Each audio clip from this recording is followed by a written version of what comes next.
Hello there! Welcome back to my channel. Ngayon ay gagawa naman tayo ng chicken shawarma with homemade pita bread.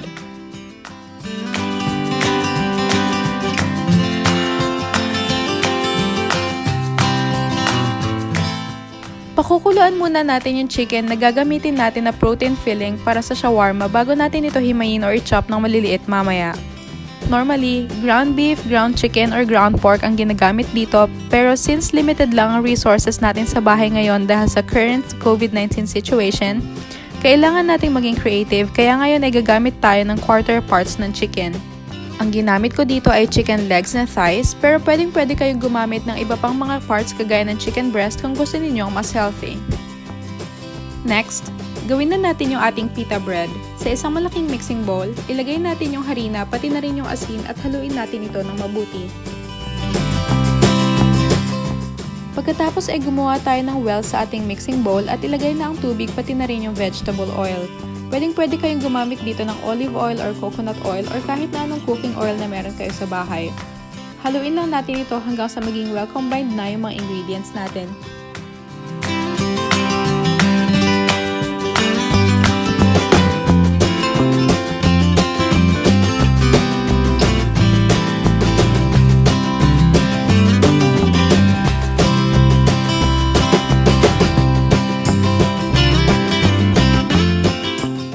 Mapapansin nyo dito na medyo sticky pa or malagkit itong mixture natin, kaya dadagdagan ko pa to ng harina ng paunti-unti para makuha natin yung consistency na gusto natin para sa ating dough. Kailangan lang nating tansyahin ng mabuti at siguraduhin hindi na ito masyadong didikit sa ating mga kamay kapag imamasa na natin mamaya.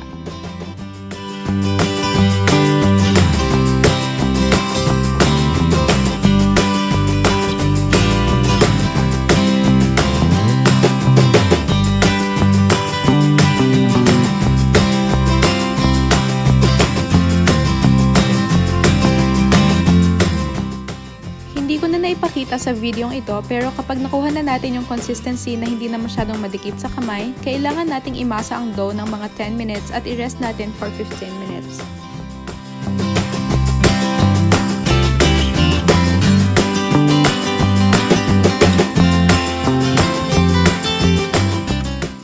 Matapos ang 15 minutes na resting time, hihiwain natin yung dough into equal parts bago natin ito i-roll out gamit ang ating rolling pin. Pero kung wala naman kayong rolling pin sa bahay, pwede tayong gumamit dito ng makinis na bote o baso. Tubig lang yung main liquid na hinalo natin kanina sa ating dough, kaya i-expect natin na madikit ito kapag hihiwain na natin. Kung wala kayong pastry cutter, pwede kayong gumamit ng kutsilyo kagaya ko, pero siguraduhin natin na na-dust natin ng harina ito para hindi masyadong dumikit yung dough sa ating kutsilyo.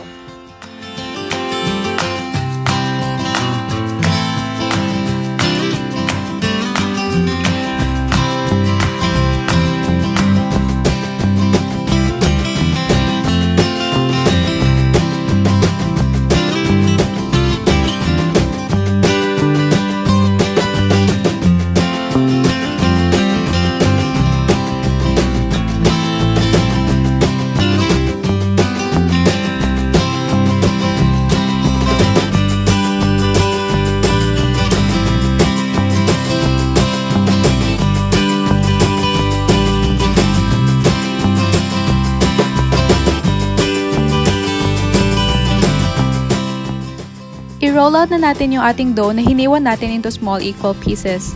Huwag lang tayo masyadong manggigil sa pag-roll out nito para hindi masyadong dumikit sa surface at para hindi masyadong manipis yung kalabasan nito. Yung kapal na gusto natin para sa ating pita bread ay siguro mga kalahati ng 1/8 inch. So patawarin nyo ko guys kung ganun na lamang ang pag-describe ko kasi hindi ako masyadong marunong sa math. So, ayun.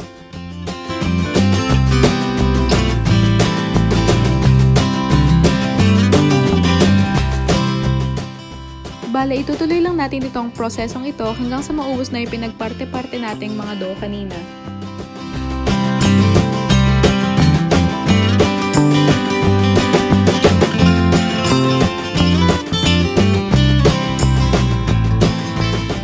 Ang susunod na gagawin natin ay lulutuin na natin yung ating pita bread. Magpainit lang tayo ng isang pan into low to medium heat at ilagay natin yung pita bread.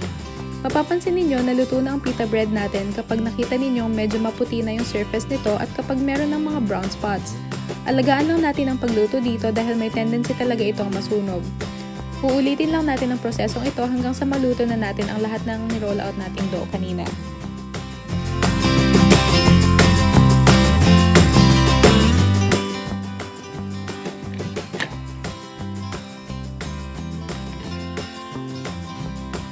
Ganito dapat yung magiging output nila.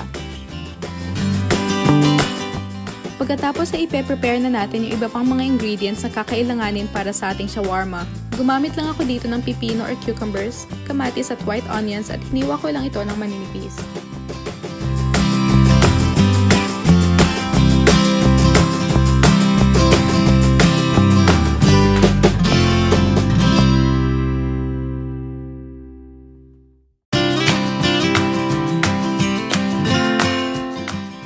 Chinap ko na rin yung pinakuluan nating mga chicken parts kanina para igisa ito kasama ng bawang. Lutuin muna natin yung bawang hanggang sa maging golden brown at saka natin ilagay yung chicken.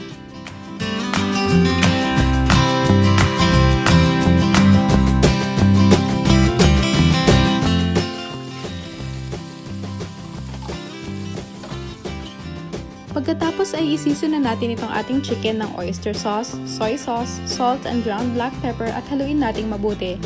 Lulutuin lang natin ito for about 7 to 10 minutes.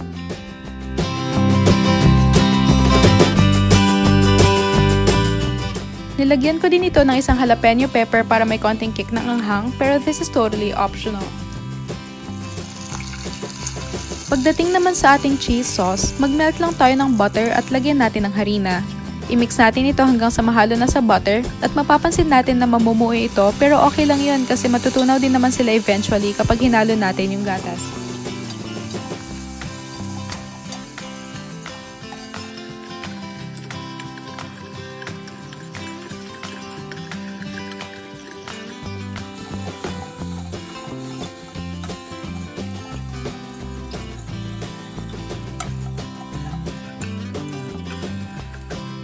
Bale, ganito yung consistency na gusto natin.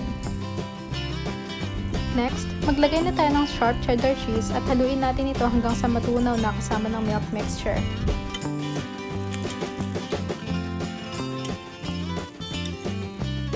At ang panghuli ay magsiso na tayo ng ground black pepper. Hindi na natin kailangan ng asin dito dahil nakakapagpaalat na yung cheese na nilagay natin. Ang last step na gagawin natin ay ang pag-assemble na ng ating shawarma. Depende sa inyo kung ano sa mga niluto nating mga ingredients ang gusto ninyong ilagay, pero tandaan lang natin na huwag masyadong ma-overwhelm sa paglalagay kagaya ko para ma-enclose natin ito mamaya kapag kakainin na natin.